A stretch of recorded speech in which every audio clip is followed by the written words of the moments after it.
O Instituto de Estudos e Pesquisas para o Fortalecimento da Democracia, IEPFD, traz até você o debate sobre o populismo, um fenômeno que surpreendentemente atravessa o século XXI em várias partes do mundo, ameaçando as democracias já consolidadas ou aquelas em fase de transição.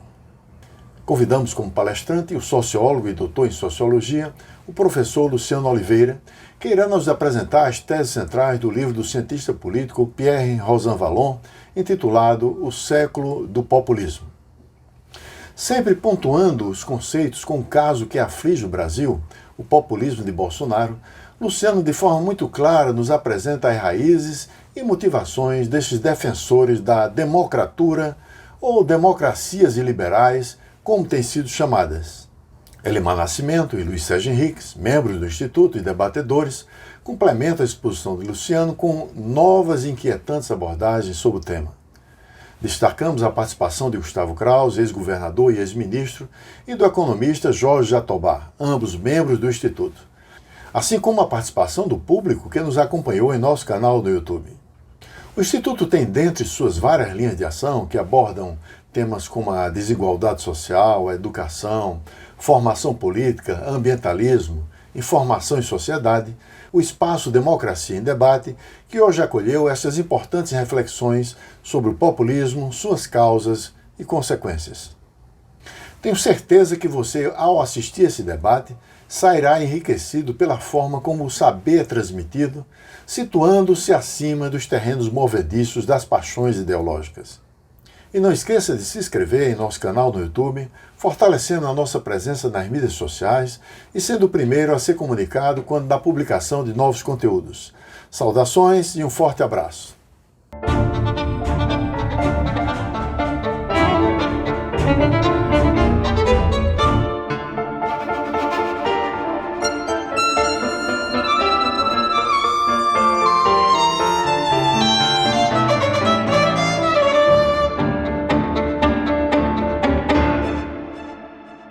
Pessoal, boa noite.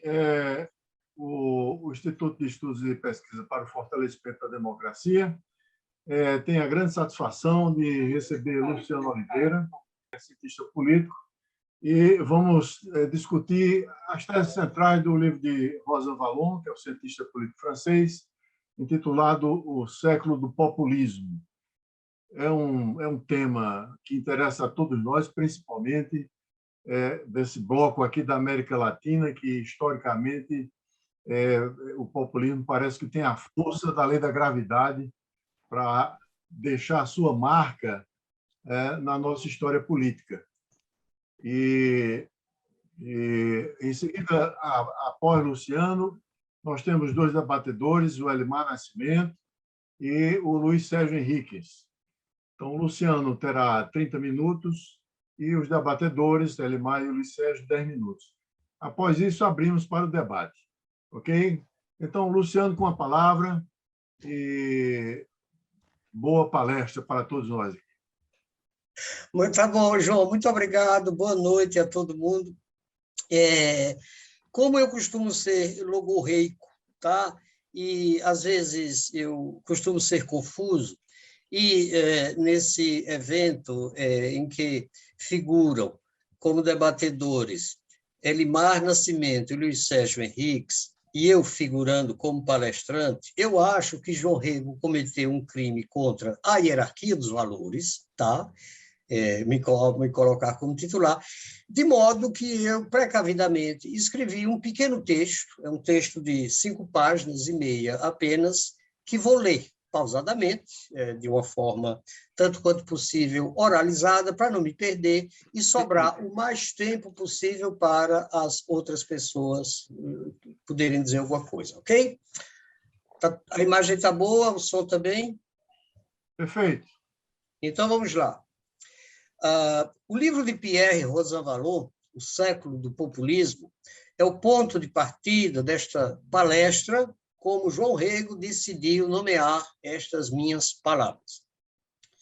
Como intelectual que fala a partir de um dos centros mundiais de produção do saber, Paris, o trabalho de Rosanvallon, ainda que tenha forte ancoragem em exemplos retirados da história do seu país, tem credenciais institucionais para falar sobre o mundo todo. O faz, e o faz com a competência que lhe é reconhecida faz tempo.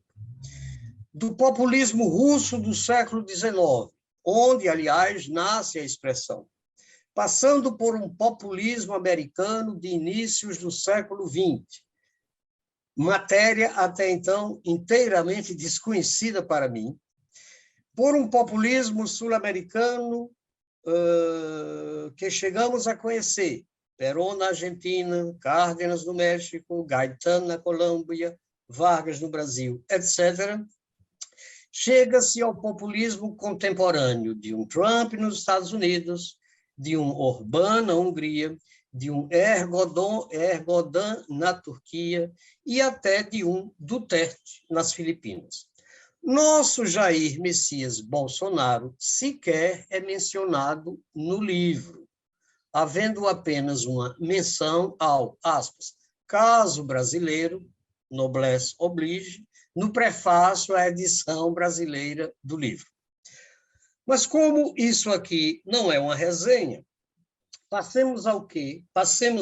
Para mim, importa extrair do livro como subsídio para a discussão que interessa a nós outros reunidos aqui hoje, às vésperas de um ano eleitoral que promete fortes emoções.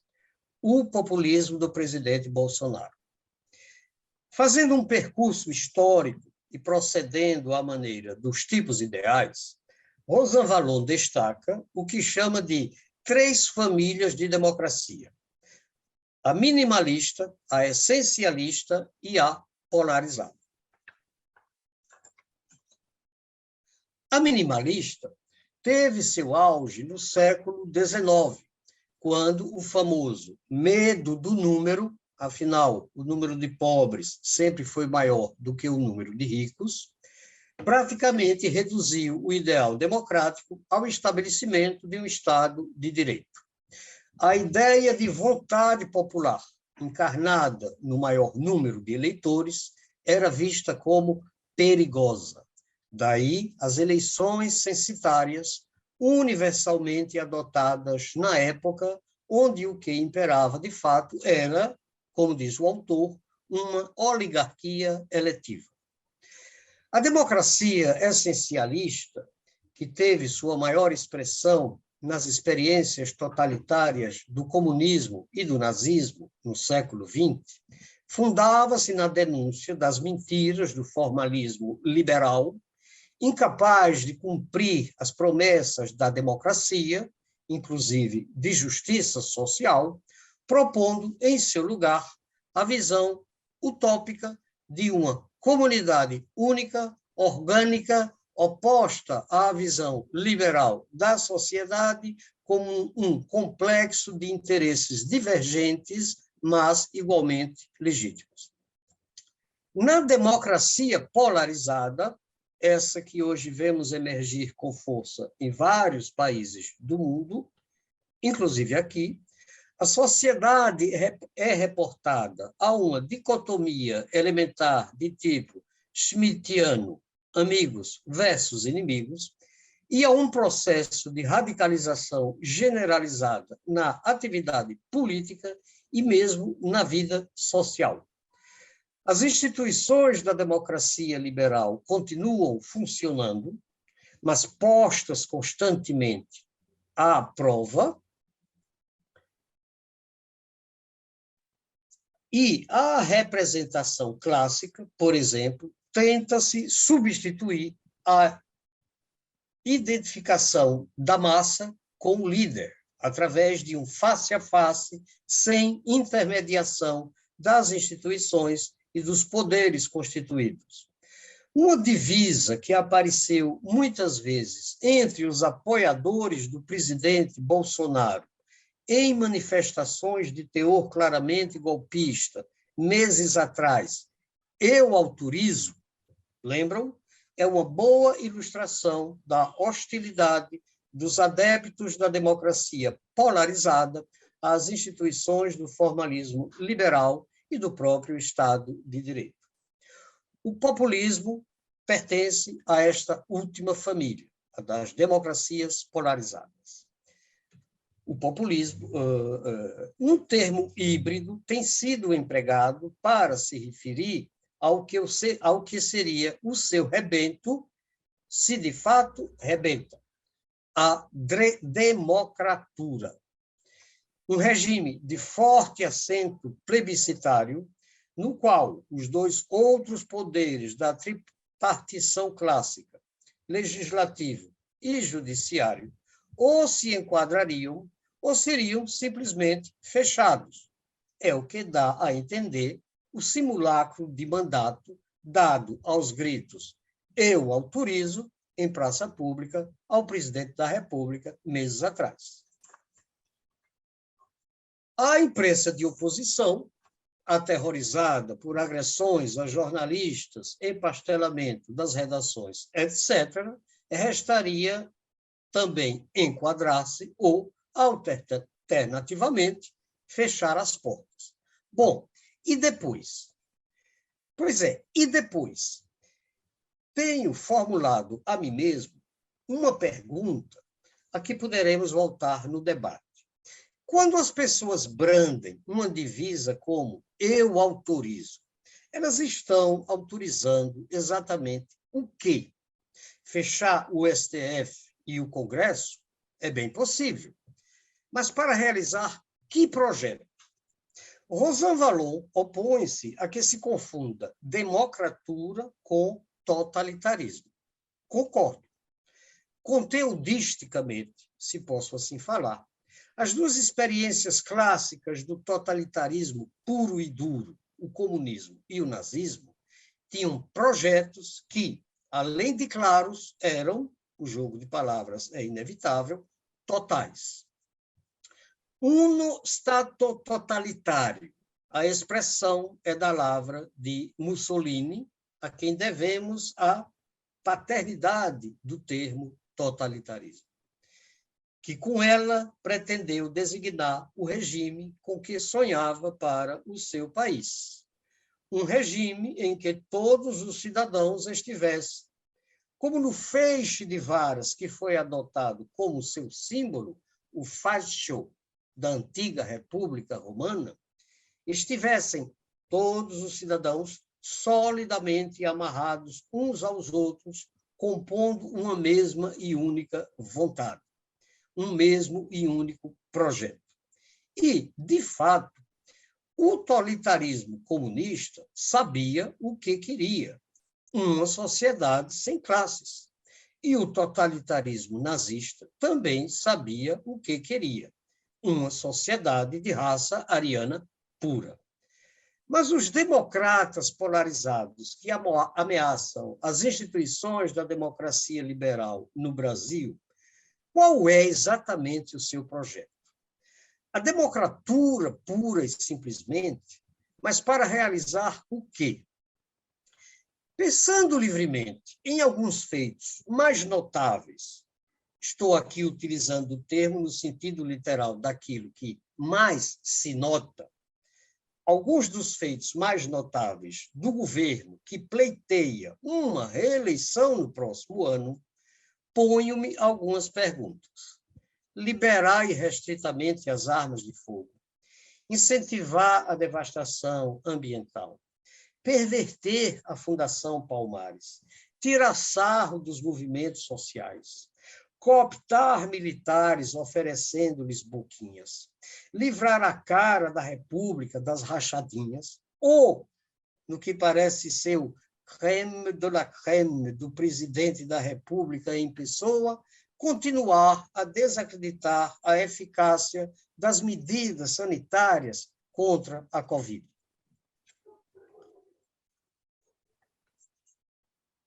Nesse particular, confesso minha estupefação. Acho que todo mundo é capaz de reconhecer que Jair Bolsonaro, depois do rabinho entre as pernas do 8 de setembro de 2021, desinvestiu. Atenção, desinvestiu não é desistiu, mas o fato é que, pelo menos num projeto eleitoral para continuar no poder, ele desinvestiu no projeto de instalar sua democratura e passou a investir no projeto eleitoral convencional. 2 exemplos disso. De um lado, regabofe de verbas para os políticos, de outro, Auxílio Brasil para os humilhados e ofendidos. É nesse contexto que fico estupefato com sua conduta em relação à vacinação contra a Covid. Num país em que o movimento anti-vacina é extremamente residual, coisa de meia dúzia de malucos e outro tanto de malvados, como explicar que um político, em busca de 50% mais um dos votos, continue pondo em dúvida a eficácia de uma substância que, junto com as máscaras e o distanciamento social, reduziu o número diário de mortes de quase 4.000 para menos de 200. Pessoalmente, não tenho explicação, mas ainda bem que não sou cientista político. Seja como for, pensando nesse, aparentemente, desinvestimento do presidente num projeto de democratura e na aparente adesão a um projeto eleitoral convencional, um projeto que está sendo levado, aliás, de modo muito parecido com aqueles das oligarquias eletivas de antanho, gostaria, nesse meu estranhamento, de encaminhar a conclusão desta palestra de um modo positivo, enunciando uma hipótese e fazendo 2 ou 3 considerações, por assim dizer, teóricas. A hipótese: eu acho que se o projeto de democratura de Bolsonaro chega ao 3º ano do seu governo sem força, não foi por um apego do seu titular à democracia, mas porque a sociedade brasileira teve reservas suficientes de democracia para impedi-lo. Com isso, estou querendo dizer que, malgrado todas as nossas iniquidades, a sociedade brasileira não deixa de ser também uma sociedade democrática. É aqui onde entram as considerações teóricas. Um dos teóricos que servem de inspiração a Rosan Valot, em suas reflexões sobre a democracia, também serve a mim, Claude Lefort, um autor que teve grande audiência no Brasil nos anos 80, na esteira do nosso processo de redemocratização, e que depois, no meio das modas intelectuais que vão e vêm, a maioria das vezes sem deixar moça nem bossa, quase caiu no esquecimento. Pessoalmente, pela importância que ele teve e tem para mim, fico feliz em ver que, via Rosan Valot, seu pensamento volta à cena. Um dos aspectos que acho mais interessantes no seu modo de pensar a democracia, ou o fenômeno democrático, como talvez seja mais exato dizer, é ver nela ou nele um princípio de desintrincamento geral, atuando e infiltrando-se no conjunto da sociedade.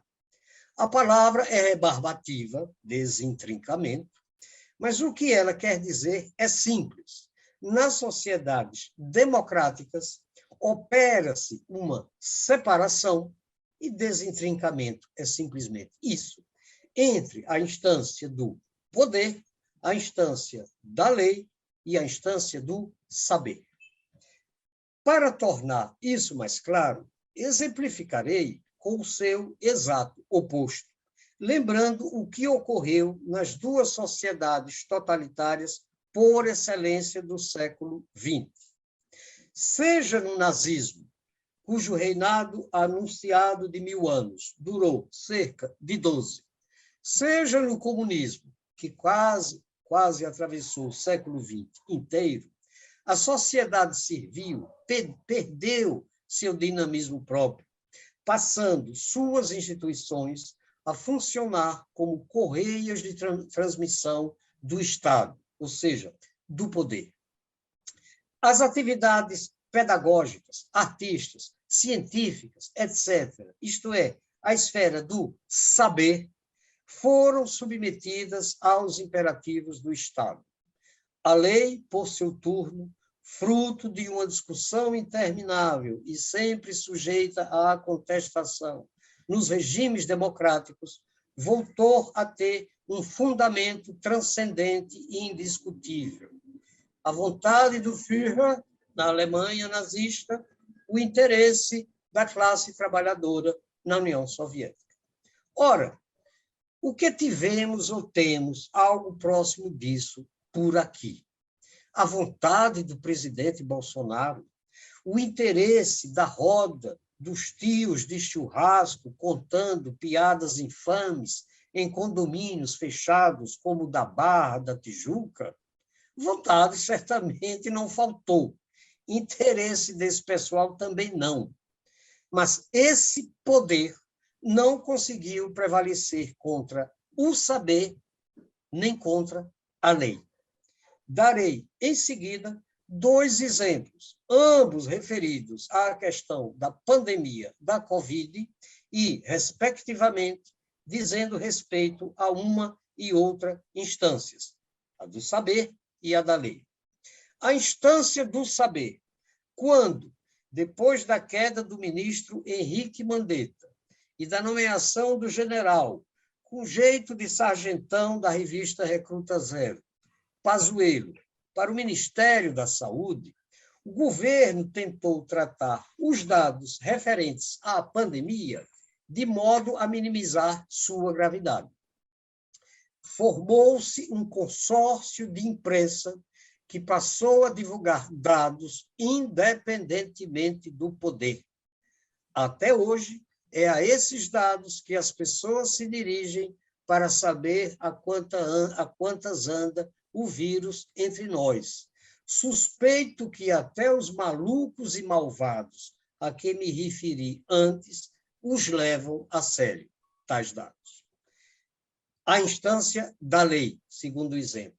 Quando, alguns meses depois de instalada a pandemia, ficou evidente que a estratégia da União era, como diria Michel Foucault, deixar morrer, e não deixa de ser engraçado pensar em Bolsonaro como um Foucaultiano, deixar morrer para que pudéssemos chegar à chamada imunidade de rebanho, o STF decidiu que os outros entes federativos, estados e municípios, tinham competência concorrente para legislar sobre a matéria, liberando prefeitos e governadores que viam pessoas morrendo em corredores de hospitais superlotados, enquanto o presidente tentava administrar cloroquina às emas do Alvorada, liberando prefeitos e governadores para assumir tarefas independentemente também do poder. Por essas e outras é que disse antes que, malgrado tudo, considerava a sociedade brasileira democrática, porque, voltando a usar um termo lefortiano, ela se mostrou, aspas, indomável, fecha aspas. Paro por aqui. Parodiando uma célebre frase, um espectro ronda a democracia, o espectro do populismo.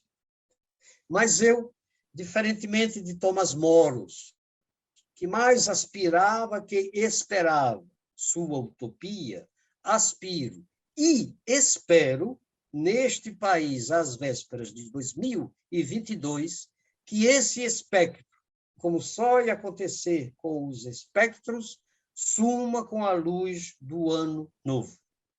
Feliz Natal para todo mundo. Perfeito, Luciano. Elemar, com a palavra.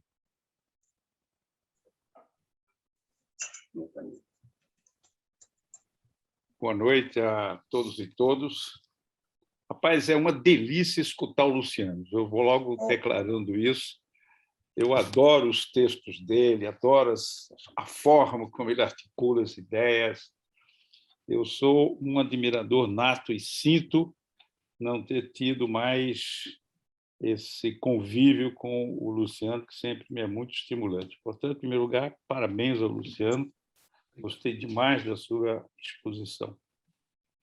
Eu vou tentar chamar a atenção um pouco à margem da fala do Luciano, de algumas coisas que meus alunos e colegas e tal têm me posto como questão e que também encontro respaldo na literatura.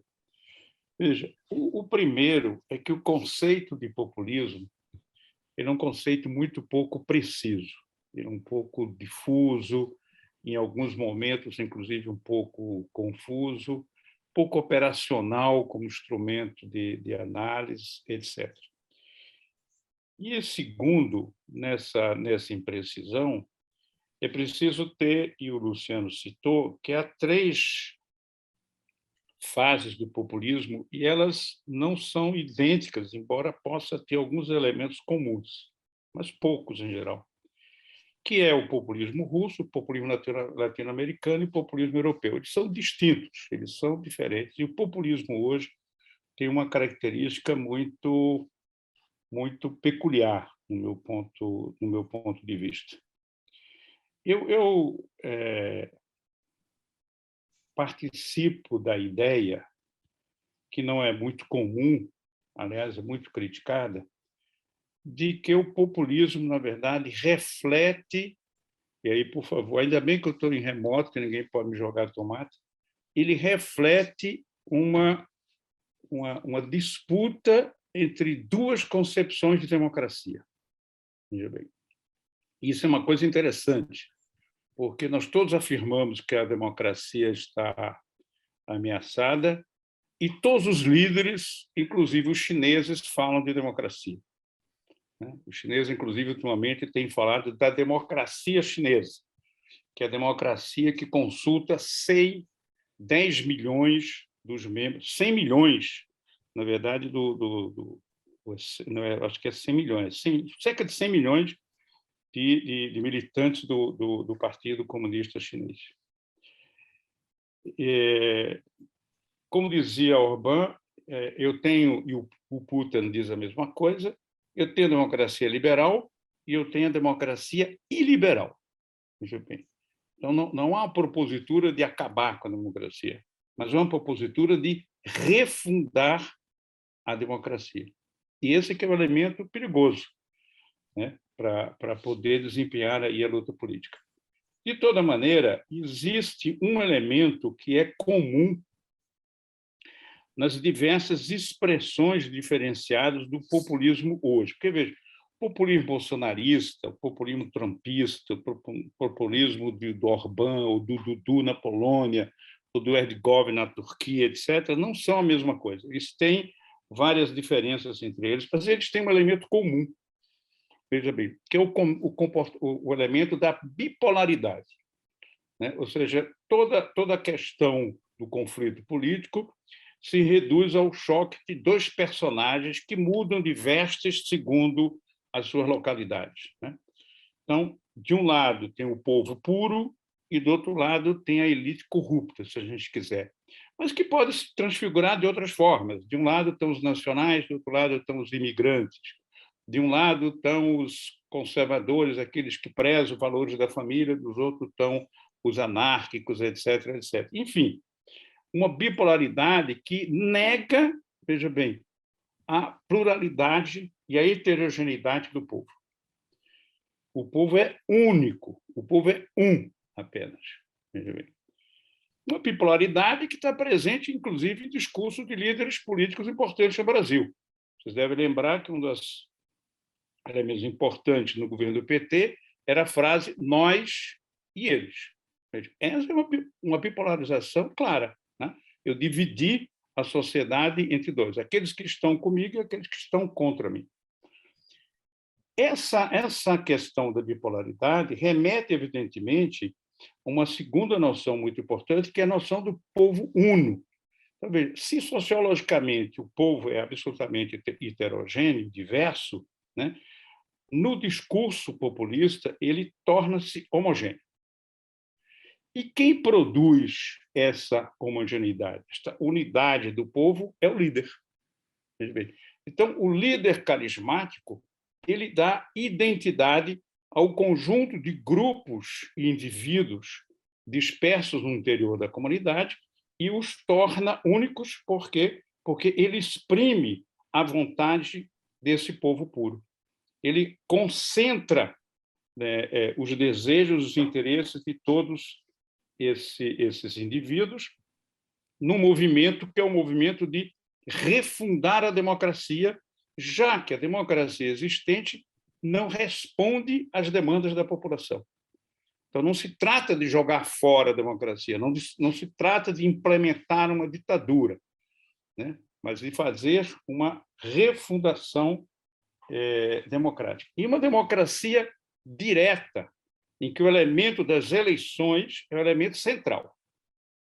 Veja, a democracia corresponde a diversos traços, mas os populistas elegem, porque condizente com a sua ideia de refundação, a ideia de que o centro é o povo.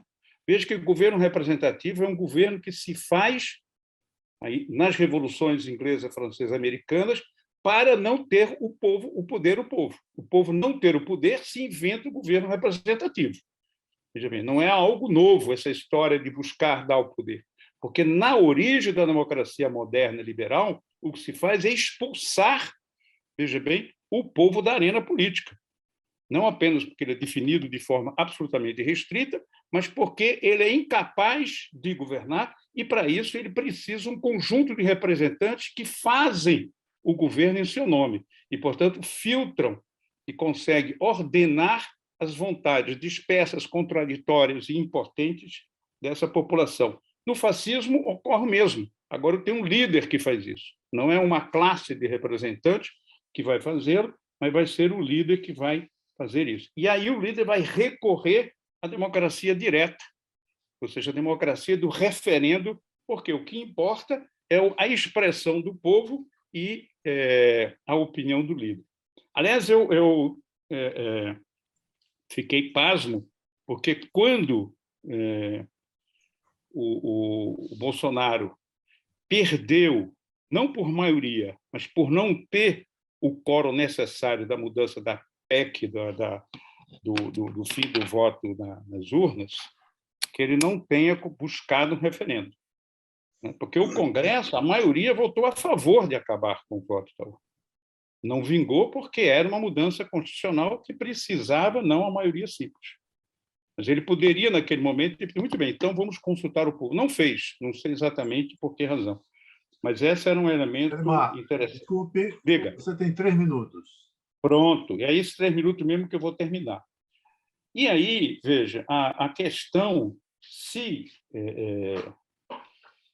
essa democracia liberal ela propõe, né, essa unificação do povo em torno do povo, ao mesmo tempo, ela tenta definir as instituições democráticas como instituições subalternas à liderança, ao líder que está justamente no poder executivo. Portanto, não é uma repartição de poderes, mas uma submissão. Por quê? Porque é o líder que é a expressão, de fato, da vontade popular. Não o Congresso, que tem expressões dispersas, e nem o judiciário, que não é votado. Veja bem, não é eleito. Portanto, não representa efetivamente o povo. Por que ocorre essas mudanças, essas coisas? Bom, aí tem diversas razões, e para encerrar eu vou dizer 2 ou 3 rapidamente. Primeiro, porque eu tenho uma crise de representação política que se arrasta desde os anos 80 nos países ocidentais, particularmente do norte. Veja, a democracia dos notáveis do parlamento do século XVIII e XIX é substituído a democracia dos partidos políticos e, a partir dos anos 80, é substituída pela democracia do público, como diz Bernard Manin. Ou seja, os partidos passam a jogar um papel diferente que não seja o da representação. E aí há um descolamento dos segmentos sociais bastante importante.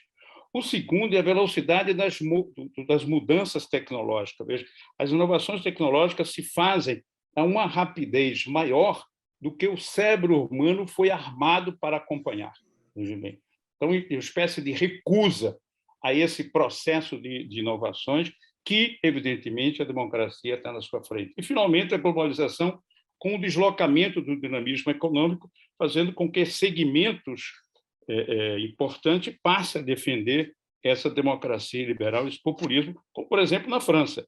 Aonde vota hoje o operariado francês? Com os populistas. Os antigos eleitores do Partido Comunista são hoje uma das bases importantes da Marine Le Pen, veja bem, né? Pelo componente nacionalista, etc.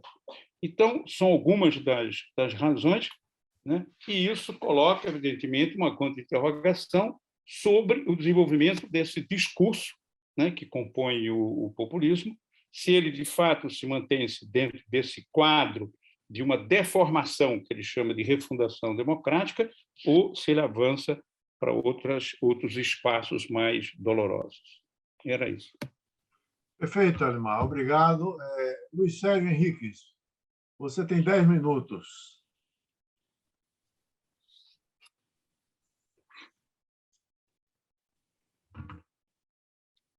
Onde é que está o Luiz Sérgio? Ele caiu?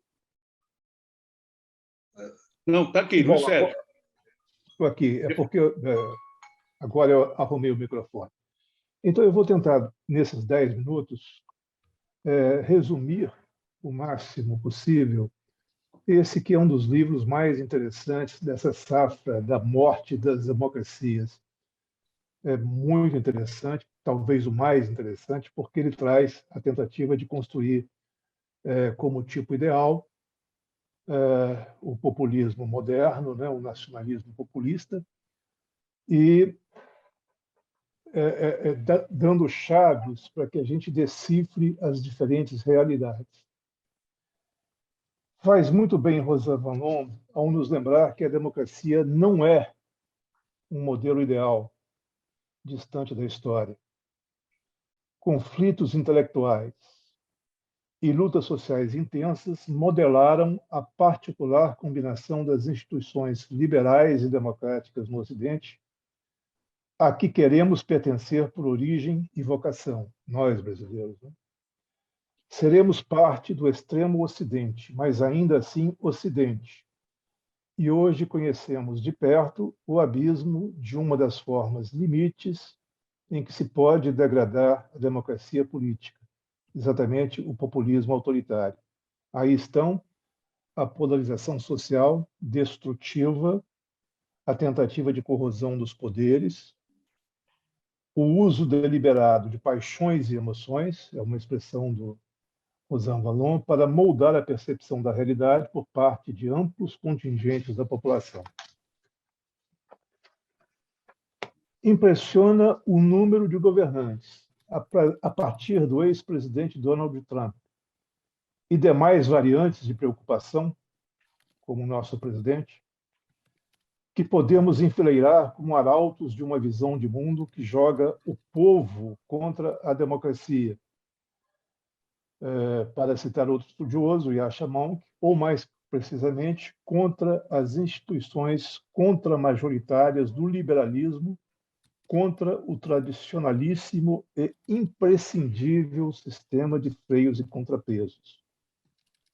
Impressionam as situações de conflito agudo que podem ser exploradas nesse sentido da política negativa ou da antipolítica. Nosso autor, Rosan Valon, se detém, por exemplo, e com acuidade, na saga dos jalecos amarelos, que há pouco varreu a França. Uma radicalidade impotente, uma deliberada falta de interlocução no mundo político ou sindical, uma crença ingênua ou supostamente ingênua no poder horizontal das redes. Tais são alguns traços que Rosan Valon detecta nos jalecos amarelos e, por certo, detectaria em outros movimentos do tipo. Este, o terreno no qual vicejam figuras equívocas, como Le Pen, Marine Le Pen, ou, mais recentemente, Zemmour, Henrique Zemmour. E ai de nós, Aí temos de incluir os populistas de esquerda, a esquerda rupturista, com seu desamor pelas formas da democracia política. Há certamente razões de fundo para este desconcerto do mundo. Um clássico moderno, Antônio Gramsci, chamou a atenção explicitamente para o desencontro entre política e economia que já se desenhava fortemente nas primeiras décadas do século passado. A política, sempre presa nos limites dos Estados nacionais. A economia, cada vez mais internacionalizada, cada vez mais cosmopolita, como se girasse autonomamente, fora do controle dos cidadãos de cada Estado. Esse desencontro se acentuou ainda mais nas condições da globalização, que atingiu em cheio formas de vida e de trabalho, desarticulou classes sociais inteiras, disseminou, uma bela expressão do Rosan Vallon, disseminou o desencanto e o mal-estar nas democracias contemporâneas. E um dos recursos demagógicos mais em uso, por isso mesmo, é o apelo aos nacionalismos, às fronteiras supostamente bem seguras e protegidas, à retomada de controle por parte dos cidadãos de cada Estado nacional, como se a rede de interdependências entre povos e nações não fosse um fato irrevogável a exigir cooperação em escala ampliada. Mencionamos a desarticulação das classes sociais, dos sindicatos e partidos que a elas se referiam. Evidentemente, continuaríamos a precisar de formas de agregação coletiva, ainda que profundamente modificadas. Mas é importante chamar a atenção para um ponto do argumento de Rosan Vallon que se ajusta com perfeição à nova perspectiva cosmopolita em que passamos a viver, queiramos ou não. Identidades sociais estáveis, diz o autor, têm se desmanchado ou, no mínimo, têm sofrido abalos consideráveis. É aí que Rosan Vallon sugere uma certa passagem da sociologia ao direito, propondo a figura atualíssima do indivíduo em escala planetária como sujeito de direito. Uma figura que se desenha além das estritas fronteiras do Estado Nacional e se apresenta esta figura em prospecção como um ser concreto, de carne e osso, que não pode ser discriminado, excluído e muito menos cancelado em lugar nenhum do mundo. Pode ser este um horizonte, ainda que imediato, ou simultaneamente imediato e imediato, para uma esquerda de novo tipo, ou, se quisermos, para democratas de novo tipo. Se for este o horizonte, o tema dos direitos fundamentais, de novo Rosan Vallon, estará assim, cada vez mais fortemente na ordem do dia, incidirá inclusive nas escolhas políticas locais ou nacionais que constituem nosso contexto público mais direto, ainda que em conexão crescente com o mundo de todos. Direitos fundamentais, bens públicos não rivais, nem excludentes, como, por exemplo, o direito à saúde e a um ambiente não degradado, têm um potencial de universalização que contraria a tentação populista e a exaltação irracional de particularismos que tal tentação traz consigo. Homofobia, etc. Pois não. Você tem 3 minutos. 3 minutos, ótimo. Uma palavra de esperança por fim. Há 2 anos, aproximadamente, o Chile parecia viver um destes períodos de política negativa, de anomia social e crise econômica sem fim. Herança distante, certamente, da ditadura pinochetista, cujos danos persistiram parcialmente nos anos da Concertação. Âmbitos de vida tão essenciais como o sistema de saúde, de educação ou o sistema de aposentadorias e pensões continuaram a reproduzir desigualdades crescentemente intoleráveis. Ao que parece, no Chile, a política negativa está recuando. A singular Constituinte chilena pode chegar a bom termo, ainda mais agora que um político como Gabriel Boric teve uma vitória categórica e promete governar olhando para o bem de todos, para o bem público. O contexto continua dificílimo, mas se Boric for quem supomos que é, pode estar nascendo, sob nossos olhos, a esquerda do século XXI. Já não é sem tempo. Muito obrigado. Perfeito, Luiz Sérgio. Muito obrigado, Luiz Sérgio e Elimar. Agora nós vamos abrir o debate para perguntas e o método seria o seguinte: cada participante ele teria 3 minutos para fazer a pergunta. Vamos acumular 3 perguntas e ao Luciano, a quem imaginamos que vai ser dirigida a pergunta, ou a outro debatedor, ele responderia a cada 3 perguntas. Ok? O Caio Ribeiro... Peraí. Alguém levantou a mão aí. Luciano. Eu levantei a mão, posso falar? Claro. É o seguinte, mudemos a sistemática, que será protocolar, mas que perguntas serão encaminhadas para Luciano, para qualquer outro. Não, Luciano quer participar agora de uma conversa com todo mundo, fazendo também perguntas. Então, perfeito. você disse que cada um teria 3 minutos. Eu realmente, apesar de ser meio logorreico, vou tentar formular uma questão e não mais do que isso. Antes disso, Luiz Sérgio, eu fiquei muito contente e com inveja, porque você fez a menção ao que aconteceu ontem no Chile. E eu, hoje, pensei nisso, mas já estava com o texto pronto, disse, não mexo mais. Foi ótima a lembrança disso.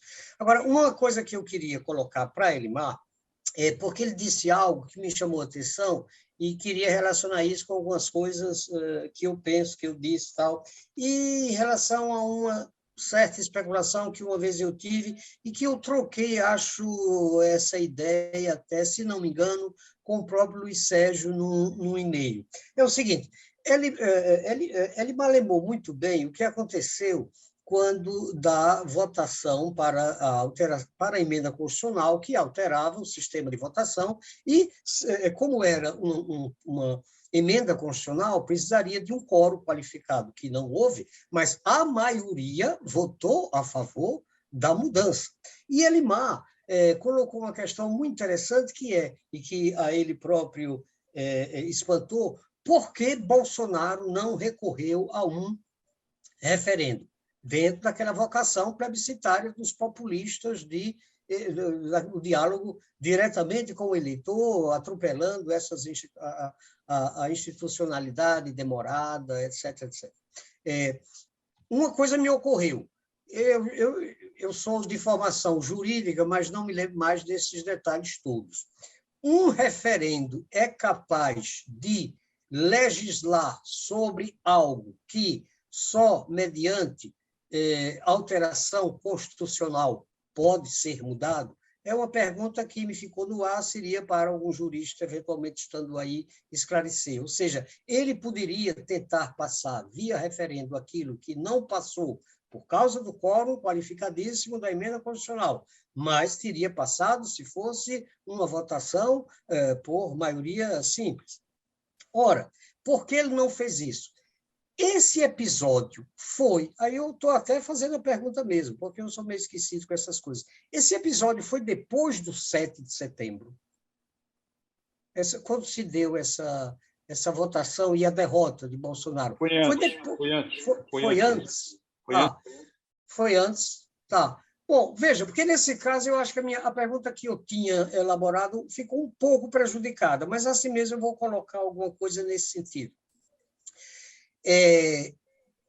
Em 8 de setembro, depois daquela tentativa de marcha sobre Roma, né, que foi aquele encontro em Brasília, mas, sobretudo, na Avenida Paulista, no dia 7 de setembro, no dia 8 de setembro, para espanto e decepção de muito militante da democracia polarizada, Bolsonaro colocou, eu usei a expressão, o rabinho entre as pernas. Ele fez elogio até à sabedoria jurídica de Moraes. Bom, o que aconteceu entre o dia 7 e o dia 8? Eu coloco como questão mesmo para ver se algum de vocês que se interessa e se debruça muito mais sobre os fenômenos políticos brasileiros do que eu confesso, enfim, não me debruço muito, não tenho muita paciência com essas coisas, eu fico me perguntando o que terá acontecido. Eu cheguei a especular, aí é como eu disse, talvez eu tenha colocado isso no e-mail para Luiz Sérgio, mas não lembro bem. Será que entre o dia 7 e o dia 8, quando Temer foi lá redigir aquela carta muito elegante, muito simples, enfim, algo que uma pessoa como Jair Messias nunca seria capaz de elaborar. O que aconteceu exatamente? Teria havido alguma mensagem de quem detém a última razão dos reis, a força, ou seja, do exército brasileiro, no sentido de que não haveria o apoio àquela escalada que no dia 7 chegou a níveis paroxísticos que anunciavam algo bastante sério nos dias seguintes, e o que se houve foi aquele recuo espetacular. Acho que fiquei dentro dos 3 minutos, João Rego. Pronto, é Passou isso. um pouquinho. O restante tem os 10% de... Ok. Elimar, quer comentar? O Luiz Sérgio? Oi. Olha, eu acho que a democracia brasileira ainda sofre tutela, né? Ou existem pretendentes à tutela que não largam o osso, parecem não querer largar o osso. Então, eu acho bastante provável que tenha havido uma informação, uma indicação das Forças Armadas de que não iriam para o golpe.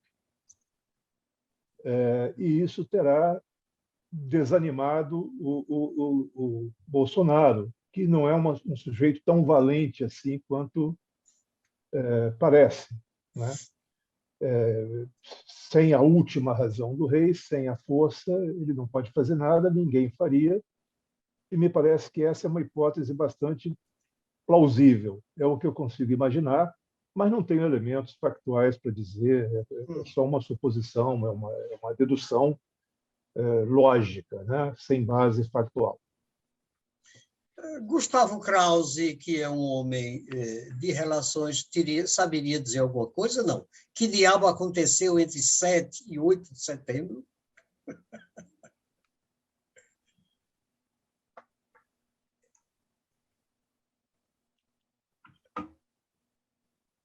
Gustavo, está mudo. Tira o mudo. Tira o mudo. Aqui. Agora. Perfeito. E dizer que eu me sinto um peixe fora d'água. Mas nunca tive relações mais estreitas com esses poderes invisíveis, com esses poderes ocultos que, às vezes, assustam a sociedade brasileira. Eu nunca tive intimidades com esses poderosos que mandam sem que a gente saiba que eles mandam explicitamente. Mas já que me foi dada a oportunidade, eu vou pedir um minutinho a você, a sua paciência, porque eu recebi um presente em 2007, 2008, de um livro de Rosa Valon, chamado La Contrademocracia na Era da Desconfiança, e foi como quando se falou em Rosa Valon, aí aumentou ainda o meu interesse de participar. Eu ia ficar caladinho no meu canto, mas aquele livro me causou uma grande repercussão interior sobre minhas reflexões, tanto que eu fiz uma resenha para não perdê-lo, porque a fragilidade da memória é grande, e eu fiz uma resenha daquele livro sobre a contrademocracia, que não é contra a democracia, pelo contrário, ele identifica no eleitor não apenas o voto do eleitor, o voto eleitor, mas o voto veto, o voto justiça, o voto controle. Então, ele reconhece, na minha visão, e aí é uma visão também fortemente pessoal, de que nós não temos um regime político, nós temos uma frente de luta permanente. Eu nunca vi uma coisa tão difícil no mundo que é se colocar uma democracia liberal em pé e mantê-la por tanto tempo. Como é difícil! Quer dizer, é uma experiência antiga, é uma história antiga e uma experiência nova. Nós temos 200 e poucos anos de democracia sofrendo o tempo inteiro. E a maior patologia dessa democracia, não vou falar em pobreza, etc., mas do ponto de vista institucional, isso me leva, né, a revalorizar o que Rosa Vaillant diz em relação a essa capacidade participativa do povo, que não se extingue só naquele momento. E eu acho que essa patologia que se chama populismo, ela é perigosíssima, mas a gente subestima. Nós subestimamos. A democracia é uma frente de luta permanente alicerçada em algumas instituições. Então, eu elenquei, ajudado por um historiador que tem o meu sobrenome, eu apenas tenho a honra de ter o sobrenome, nenhum dos talentos dele, que é Henrique Krause, não é? Onde ele aponta 10 elementos do populismo, até porque não existe nada mais corrosivo da democracia, com a exceção da força, mas aí é uma questão muito específica. Então, eu acho que nós precisávamos estar sempre muito atentos, não é, a esses desmandamentos que caracterizam um populismo. Rapidinho. O populismo exalta, e todos eles a gente conhece, é só que a gente convive um tanto com eles, é um tanto quanto benevolente e subestima ele, né? Nós subestimamos Trump, nós levamos na brincadeira Bolsonaro, Trump, esse pessoal todo, e esse pessoal está aí. Né? Os Estados Unidos está aí dividido pelo meio. O populismo exalta o líder carismático, o homem providencial da perspectiva weberiana. Não tem como não ser populista um cara que faz isso. O populista usa e abusa e se apropria da palavra. Todos são verborrágicos, demagogos e amparados pelo marketing do embuste. Todos. O populista fabrica a verdade e odeia a liberdade de opinião. O populista usa o erário como recurso privado, é o que nós estamos acontecendo no Brasil, né? Os senhores, eu que vivi minha vida lidando com orçamento, sofro muito ao ver o primeiro documento que protege a cidadania ser estuprado, não é? Perante todos nós, orçamento secreto. Né? O Bob está tremendo lá, e os grandes pensadores. O populismo prega e pratica mágica distributivista, dando benefícios e cobrando obediência. É o que está acontecendo. Esse cara está preparando um grande impasse para a gente, porque você ter 20% numa pesquisa de votos espontâneos e votos obrigatórios é um fato muito grave. Ele tem a mesma coisa. Então, ele só trabalha para... Isso é para criar um grande... Isso que passou aí no dia 7 de setembro, eu tenho receio de que venha de outra forma, com um impasse grave. Ele não larga aquilo. A minha percepção, eu não quero ser aqui um psicólogo nem analisar a alma de ninguém. O Joãozinho, as quatro últimas. O populista maniqueísta, essas coisas podem ser todas óbvias, mas a gente às vezes não se dá conta. Conveniente entre eles e nós. O populista apela, mobiliza e inflama o poder das massas no teatro da praça pública. 8º, o populista fustiga o inimigo interno e externo, é o que nós estamos vendo o tempo todo, como bode expiatório para os fracassos. Todo populista é onisciente e infalível. O populista despreza a ordem legal, incutindo nas pessoas profunda desconfiança nas regras feitas pelos homens, e o populista mina, domina, ameaça e elimina as instituições, os mecanismos de pesos e contrapesos da democracia liberal, por considerá-los oligárquicos e contrários à vontade popular. Eu agradeço a Luciano essa possibilidade de a gente fazer com que o protocolo de João tenha sido a democracia liberal. Aí a democratura, eu não sei se democratura ou então a outra que se chama dicta blanda. Eu não sei se o caso dele é um dicta blanda, uma ditadura ou um afetuoso liberalismo. Ok, obrigado, Gustavo. Obrigado. Eu vou provocar aqui. Tem mais alguém que gostaria de fazer alguma intervenção? Ô, João. Sim, desculpe, Alemar. Não. Deixa eu fazer um aviso. Eu coloquei no chat um artigo que Alemar publicou há algumas semanas atrás na revista Será. Então, tem o último link aí. Os novos regimes populistas vieram para ficar. É uma ótima referência em cima do trabalho do Rosan Vallon. Está aí no chat. Okay. Não, é só porque, como o Jorge vai em seguida entrar, provavelmente com uma questão nova, em relação à questão do Luciano, eu não tenho nenhuma informação privilegiada, mas o raciocínio do Luiz Sérgio é bastante consistente, há um conjunto de versões e indícios que indicam claramente que o desejo do golpe de 7 de setembro foi frustrado por duas razões, basicamente. A primeira é que a mobilização foi pífia em relação ao esforço que foi realizado. Esse foi um elemento que contou bastante para, inclusive, as Forças Armadas sinalizarem que não entraria no barco. Alguns dizem que ela não entraria de jeito nenhum, outros dizem que, como a mobilização, que o presidente gastou 6 meses fazendo isso, com todos os seus adeptos, assessores, etc., e não conseguiram.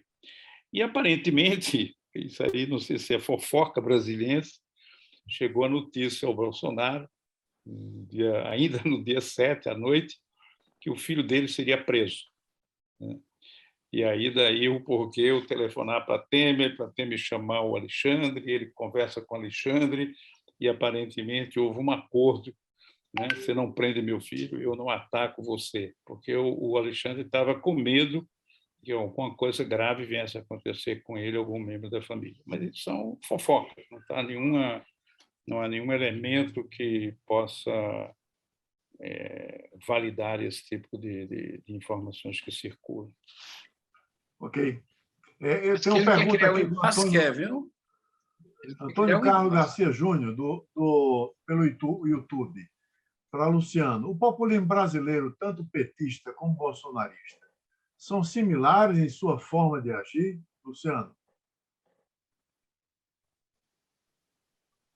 Eu preferiria passar adiante essa pergunta para uma pessoa como Luiz Sérgio.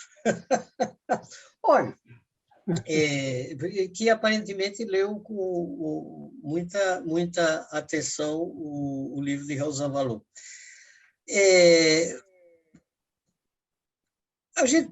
Aqui a gente talvez esteja condenado a entrar numa discussão que há hoje sobre se é correto ou não valer-se da expressão polarização para se referir a isso que está se anunciando, que vai haver um candidato Lula, provavelmente agora junto com o PSDB, e no outro lado do polo, Bolsonaro. Né?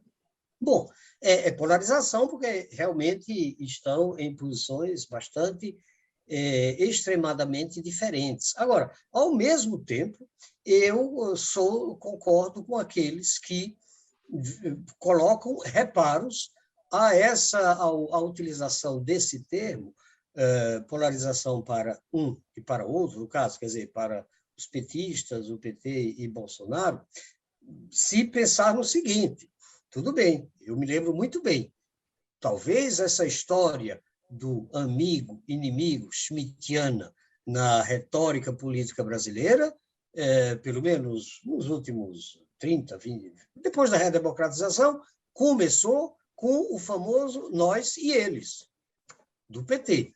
Ao mesmo tempo, todo mundo, mesmo quem não é simpático a Lula ou ao PT, todo mundo é unânime em dizer que os governos do PT não demonstraram nenhuma disposição de atentar contra os poderes constituídos, enfim, de mobilizar populisticamente massas barulhentas, iradas, para alterar regras do jogo institucional no Brasil.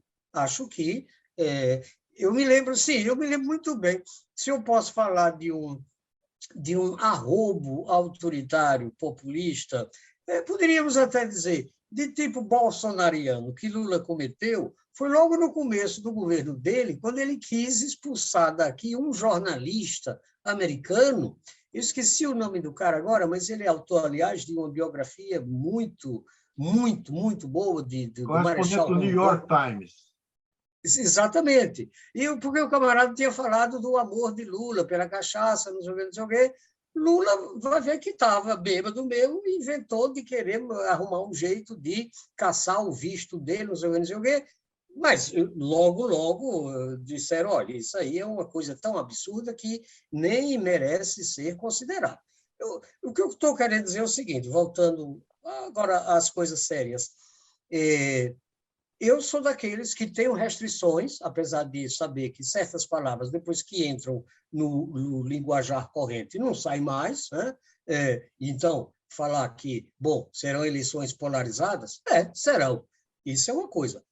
Outra coisa é que, quando nós consideramos o termo polarização, nós não podemos, no meu modo de dizer, considerar que os dois... Nós não podemos considerar que estamos diante de um diapasão, onde as duas pontas opostas, enfim, as duas pontas que se defrontam, que estão uma frente à outra, estão na mesma altura, como era o diapasão. Eu quero dizer que o que poderíamos quantos anos? 8 mais quase, enfim, 8 mais 4, 12, enfim, o segundo governo Dilma praticamente não existiu. Então, digamos, nos 12 anos de governo petista, o que houve de atentado às instituições da democracia liberal, como nós vemos esse governo fazer diariamente desde que assumiu o poder. É o que me ocorreu dizer. Ok. Jorge Jatobá, vou lhe provocar. Jorginho, deixa eu só dizer uma coisa. Eu sou professor insuspeito para falar. Lula pode ter derrapado depois, mas ele é um verdadeiro líder popular. Gostem dele ou não, a origem dele é um partido de base popular. Então, ele é um grande líder popular brasileiro. Preso, solto, inocentado, não sei, mas ele é. O outro não tem nada disso. O outro não tem nada disso. Bem, boa noite a todos. Eu queria fazer um comentário, porque ficou na minha cabeça um artigo que eu li, publicado no dia 13 de dezembro, no New York Times, exatamente faz 8 dias hoje, e que tem o seguinte título: o movimento antidemocrático americano está fazendo progresso. E tem um subtítulo mais importante ainda, diz: deixando os perdedores ganhar. O que esse artigo mostra é o seguinte: aparentemente a democracia americana, depois da vitória de Biden, voltou à normalidade, mas não voltou à normalidade. O Partido Republicano, numa sociedade polarizada, está agindo para mudar as regras eleitorais, os distritos eleitorais e os juízes eleitorais. Isso está acontecendo em vários estados simultaneamente. E que o artigo chama a atenção, é isso que Gustavo Krause estava falando, é que as pessoas não estão dando importância. Ele usa até uma expressão muito interessante, que é o seguinte: em campo aberto, sem nenhum subterfúgio, as coisas estão acontecendo e ninguém está se apercebendo que o Trump... o artigo chama a atenção, é muito mais do que um movimento trumpista. É além do Trump, é a direita americana se fortalecendo para as eleições próximas. Do mesmo jeito que, se Bolsonaro perder a eleição no próximo ano, não significa que não deixe a direita brasileira, que o segue, não mantenha ações e assim, iniciativas que conduzam essa agenda para mais adiante, embora possa perder a eleição no próximo ano.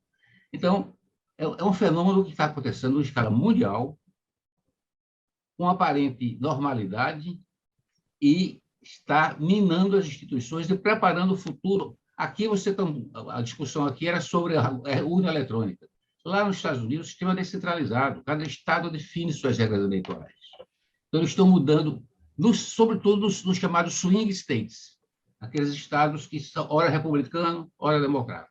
Então, eles estão mudando isso de tal forma que, na próxima eleição, o discurso de que Trump, ou quem Trump apoiar, seja o vencedor, vai prevalecer. E muitos desses movimentos ainda acreditam que a eleição foi roubada, que quem ganhou a eleição foi Trump.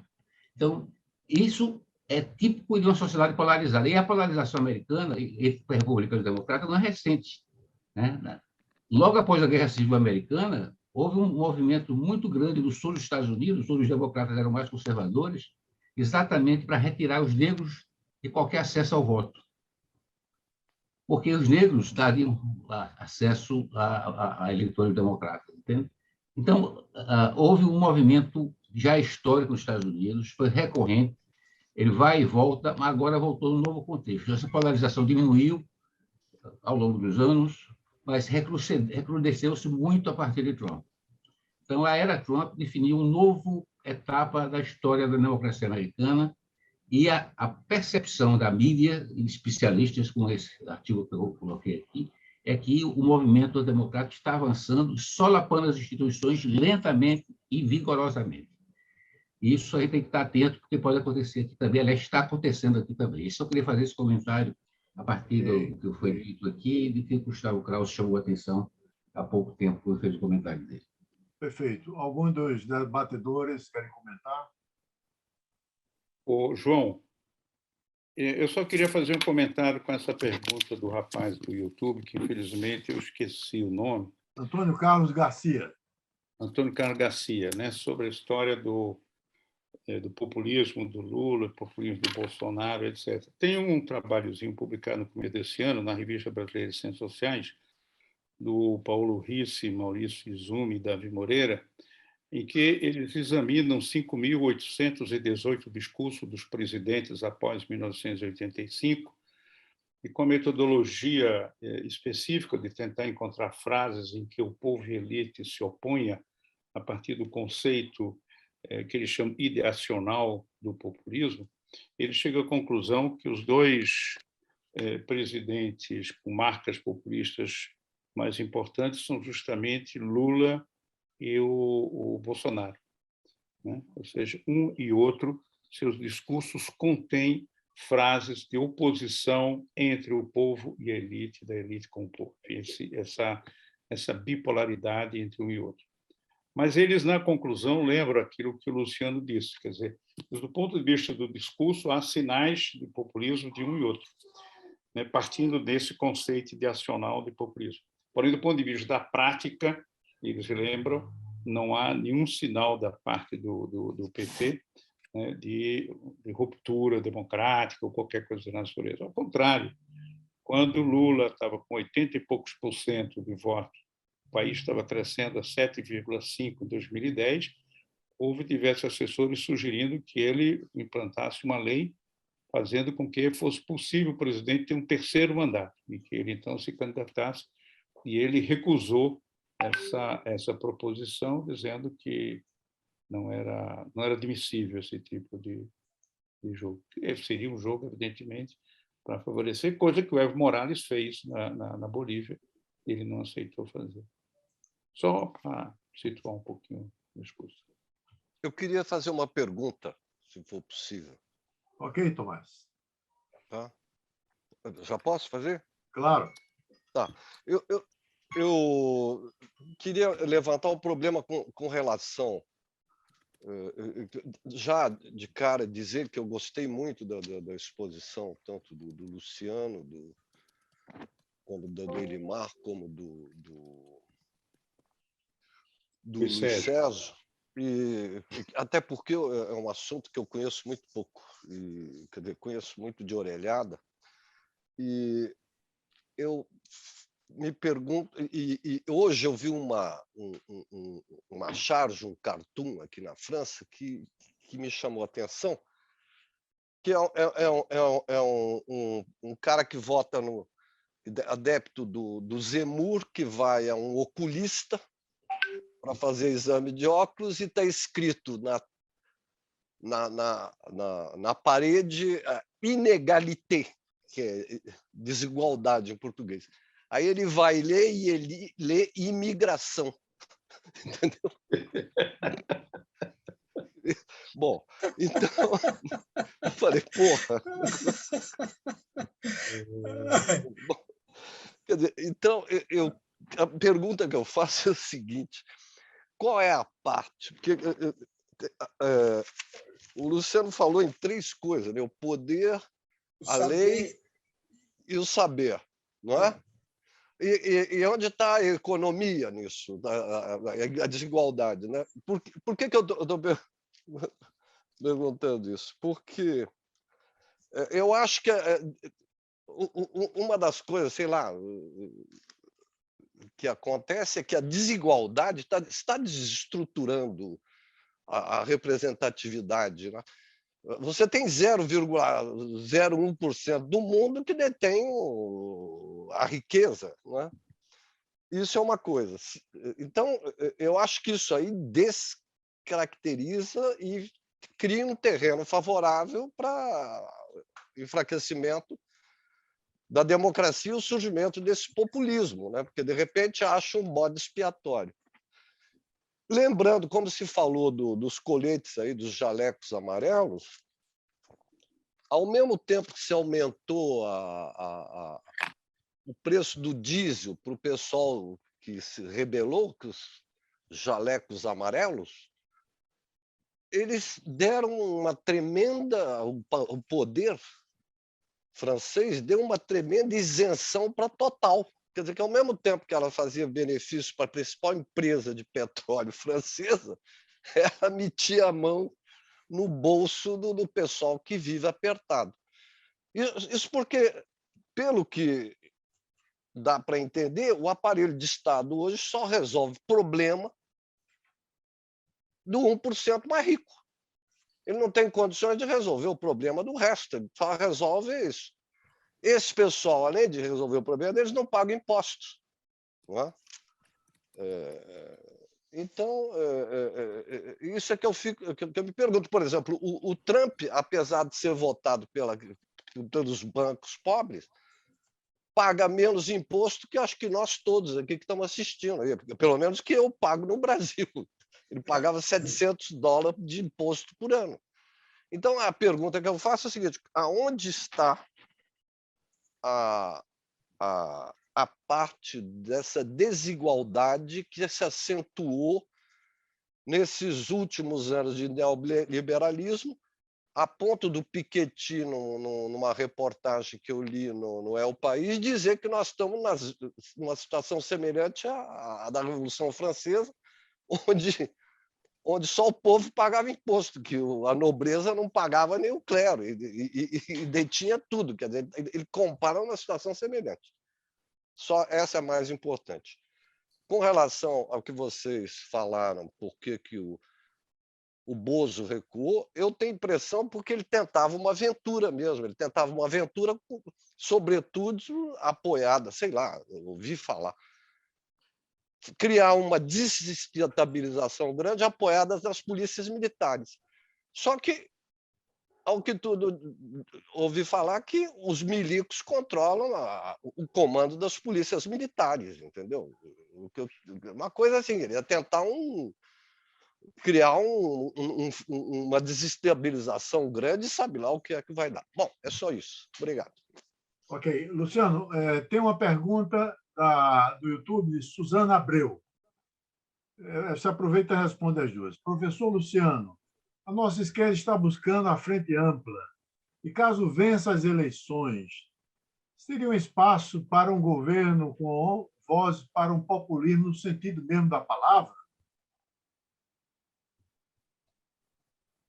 Podia repetir o final da pergunta, que eu estava anotando aqui e perdi um pouco. Caso... Eu acho que tem alguma palavra, mas é no sentido assim. A nossa esquerda está buscando a frente ampla. Ok. E caso vença as eleições, teria espaço para um governo com vezes para um populismo no sentido mesmo da palavra? Ou seja, o Lula, mesmo com essa frente ampla, vai radicalizar esse populismo de esquerda? Bom, eu vou ganhar tempo para tentar arranjar uma resposta, que eu não tenho, para essa pergunta de Suzana, mas e para ganhar tempo eu vou responder a uma de Tomás, porque em relação a essa eu já tinha pensado numa resposta e enquanto estava lendo o livro de Rosa Valor, também pensei nessa questão que ele, com muita propriedade, tocou, que na reflexão, seja de Rosa Valor, seja digamos assim, do teórico, do filósofo da política, Claude Lefort, que foi muito importante na formação dele, há uma ênfase em 3 instâncias da realidade social, que são a lei, o saber e o poder, e Thomas pergunta, e onde está a economia nisso? Thomas, essa é uma pergunta que eu também sempre me fiz em relação ao trabalho de Lefort, tá? Eu chamaria atenção para o seguinte, eu acho que veja, nós não podemos achar que os autores que amamos e admiramos têm todas as respostas para todas as perguntas que nós temos. As pessoas têm um tipo de reflexão que não é uma reflexão que abranja todas as questões que ela poderia levantar, né, que poderiam ser endereçadas à reflexão, e, portanto, ninguém é obrigado a tratar de tudo.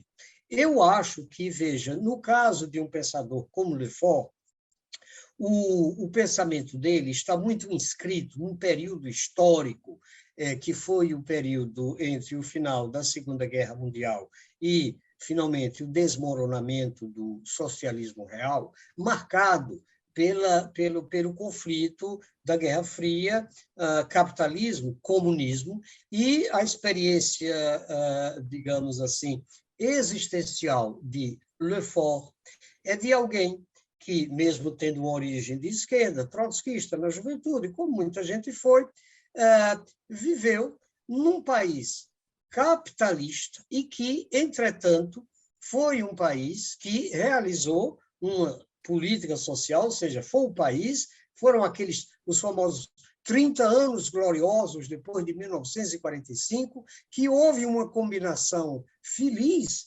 e repetível ou não, enfim, o futuro permanece sempre em aberto, entre capitalismo e agendas do socialismo, agendas da distribuição de renda. A social-democracia, um termo híbrido que compreende valores herdeiros do socialismo e valores herdeiros da democracia, entendida como a democracia liberal. Tá? Bom, o pensamento dele é muito focado na questão da dominação política, na questão do totalitarismo como algo que é o reverso do fenômeno democrático, mas que também é algo, sempre, isso aparece muito nos textos dele, o totalitarismo é sempre uma tentação que ameaça as democracias, porque as democracias, bom, já por definição, as democracias são decepcionantes, porque não há sociedade perfeita e a democracia, justamente, ela aceita esse fato das divisões sociais, das diferenças e até das desigualdades de vários tipos, não apenas econômica, claro.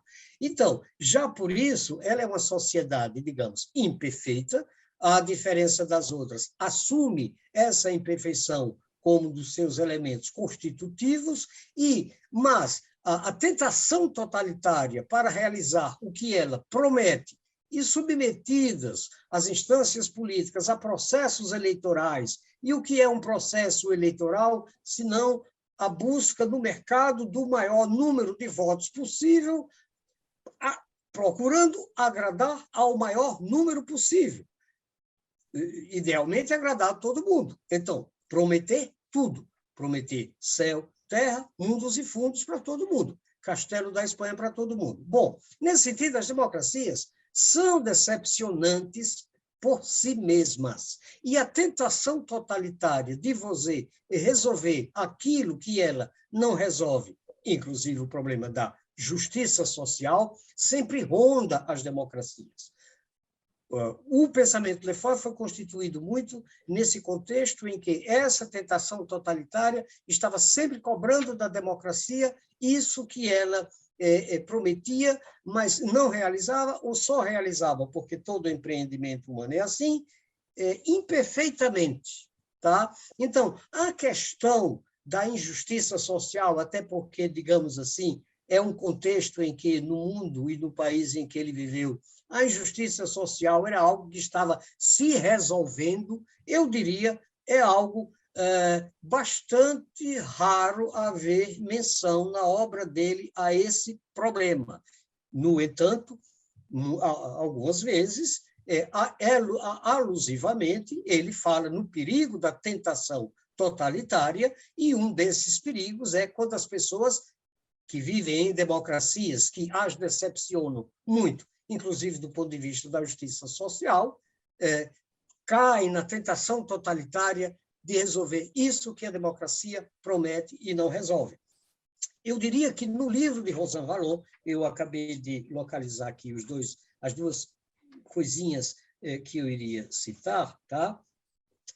Quando você lê um livro como esse de Rosan Vallon, que, ao falar da visão clássica liberal, que concebia, que, na verdade, nós concebemos nas democracias liberais que vivemos, a sociedade como um entrelaçamento complexo de posições e de interesses divergentes e igualmente legítimos.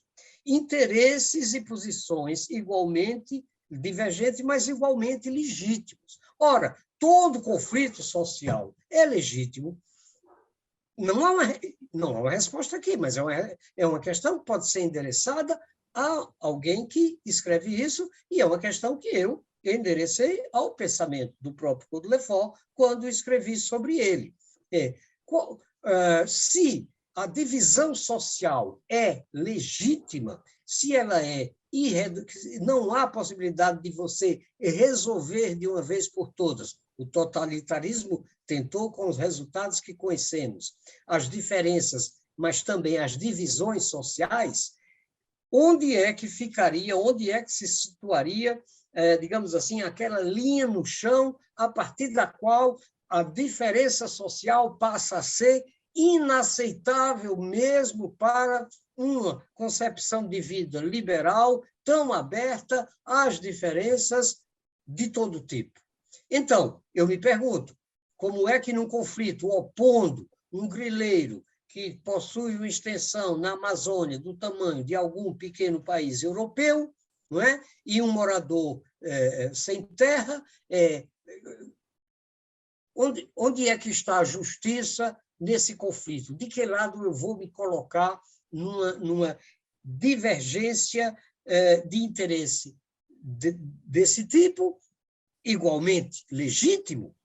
Questão que eu me coloco e coloco aos autores com quem, até certo ponto, e ao lado de quem eu caminho muito, e digo, essa é uma questão para a qual eu posso tentar entabular uma resposta, mas, na minha visão, esses autores de referência não têm nisso o foco central do seu pensamento. E, ainda só para ficar no texto de Rosan Vallon, eu diria o seguinte, que, nem que seja en passant, tá? Em determinado momento, quando ele caracteriza aquelas 3 famílias de democracia, né? A democracia a minimalista, a essencialista e a polarizada, não é? A minimalista, aquela típica da democracia liberal do século XIX, essa coisa toda tal. E ele, quando vai chegando no fim do que ele vai dizendo sobre essa democracia minimalista, que teve seu apogeu nas sociedades liberais capitalistas do século XIX, isso está na página 229 para a página 230. Ele, ao terminar de falar sobre essa democracia minimalista, ele diz, não é? Veja, em relação a ela, democracia minimalista, aquela clássica, digamos, indiferente às diferenças sociais, ao não conceber, o Savalão está dizendo, ao não conceber, ou seja, a democracia minimalista, ou se quisermos, a democracia liberal, ao não conceber o estado de bem-estar social, o estado de bem-estar social, como um dos pilares constitutivos da democracia, então aqui está implícito que esses autores também não imaginam a democracia como uma mera forma, sem que traga consigo algum conteúdo, inclusive do ponto de vista material, da igualdade ou do repúdio à extrema desigualdade dos indivíduos. Mas, enfim, já estou ocupando muito tempo, mas, como eu disse, eu sou logorreico. A democracia minimalista, ao não conceber o estado de bem-estar social como um dos pilares constitutivos da democracia, não teve a preocupação de construir uma verdadeira comunidade cidadã e, consequentemente, deixou aberta a porta para a exploração de outros limites. Quais são os outros limites? A democracia essencialista, o comunismo, por exemplo, que tentou resolver a questão social de modo radical, total e definitivo, e a democracia polarizada. São os dois outros tipos ideais com que ele trabalha. Então, nesse caso, está escrito no texto dele que não ter um estado de bem-estar social é uma porta aberta para aventuras, para as tentações do totalitarismo e as tentações do populismo, da democratura, disso sobre que estamos falando.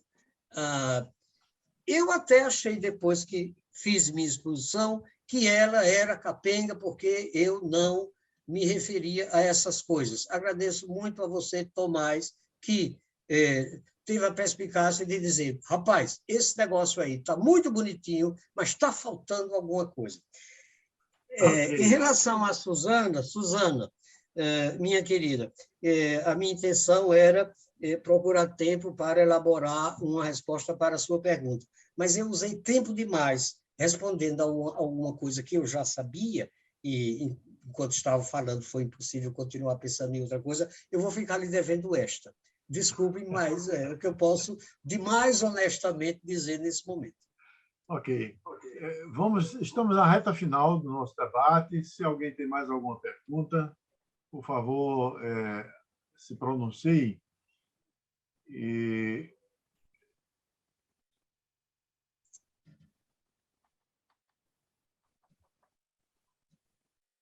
Ok. Luciano, Elimar e Luiz Sérgio Henriques, vocês têm 2 minutos ou 3 minutos para fazer a conclusão do debate. E, de antemão, eu já agradeço a participação de todos, e avisando que, a partir de janeiro, o nosso debate será conduzido por Jorge Jatobá, e a questão da desigualdade social. Ele está preparando uma série de debates ao longo de 2022, e o primeiro que a gente está começando a delinear seria sobre a questão da desigualdade social. Vocês serão avisados e convidados por todos nós aqui. Então, com a palavra, Luciano, Elimar e Luiz Sérgio, para finalizar. Nessa ordem, Feliz Natal, próspero Ano Novo. Aliás, próspero essa palavra não gosto mais dela desde que tomou conta das mentes e corações do povão brasileiro, a teologia da prosperidade de Edir Macedo e correlatos. Então, Feliz Natal e um ano novo muito bom, muito cheio de esperança, e que em 2022, como eu disse, nós consigamos acender a luz e banir esse espectro, tá? Que ainda vai se arrastar por muitos meses. Luciano, queria tanto que a eleição fosse antes do Carnaval. Sim. Luciano, sóbrio ano novo, tá bom? Sóbrio ano novo. Não. Eu gosto, não, sóbrio não. Eu Sóbrio. gosto de beber. Sóbrio, não de bebida, não, sóbrio no resto, tá no resto. Não, sem bebida. Não, bebida, também, tem bebida, mas sóbrio no resto. Como diria Humphrey Bogart, o homem acorda todos os dias 2 doses abaixo do normal. Mas aí é citação engraçada, eu estou longe desse estágio. Foi ótimo, pessoal. Valeu, Luciano. Obrigado, rapaz. Muito obrigado. Elimar. Bom, eu só queria agradecer a Luciano e o Sérgio e a todos os presentes a qualidade do debate. De fato, esse é um tema de muita relevância e que nós temos que entender, porque o que existe mais sobre o populismo são discursos com pouca base empírica, né? Com poucos estudos, que deem um pouco mais de robustez, validade. E aí, em geral, quando a gente fala do populismo, a gente enche de epítetos dos mais diversos que termina descaracterizando esse personagem extremamente desafiante e perigoso na sociedade moderna. Obrigado e um bom ano a todos, se possível for. Luiz Sérgio, as últimas palavras para se despedir. Olha, para mim foi um prazer, né? Na verdade, embora eu não tenha visto pessoalmente alguns dos presentes, eu me sinto velho amigo deles. É um paradoxo, o Luciano entende, porque há tantos e tantos anos a gente tem contato por e-mail, né? Nos sites, no site Gramsci, e não só o Luciano, com um texto estupendo, que eu sempre me maravilhou, como também os textos do Fernando Mota Lima, também, que eram de uma felicidade, de uma pureza, de uma integridade que me deixavam fascinados. E o Elimar, nós temos amigos comuns, lá dos tempos de Moçambique, embora eu nunca tenha ido a Moçambique. Então, eu me senti entre amigos. O João é um personagem já presente na minha vida, me senti entre amigos. Essa é uma forma ótima de terminar esse ano malfadado de 2021, mas que certamente é alguma coisa propiciadora para um ano de 2022 mais favorável para a democracia e mais favorável para cada um de nós como cidadãos brasileiros. Muito obrigado. Agradeço a todos vocês, o pessoal que assistiu no YouTube, que participou com suas perguntas. E o próximo debate provavelmente será na primeira quinzena de janeiro, e vocês serão todos avisados. Será um prazer ter todos vocês aqui. Então, bom Natal para todos e que vamos entrar o 2022 com o pé direito aí. Um abraço. Tchau. Tchau, gente. Tchau a todos. Boa noite, bom Natal.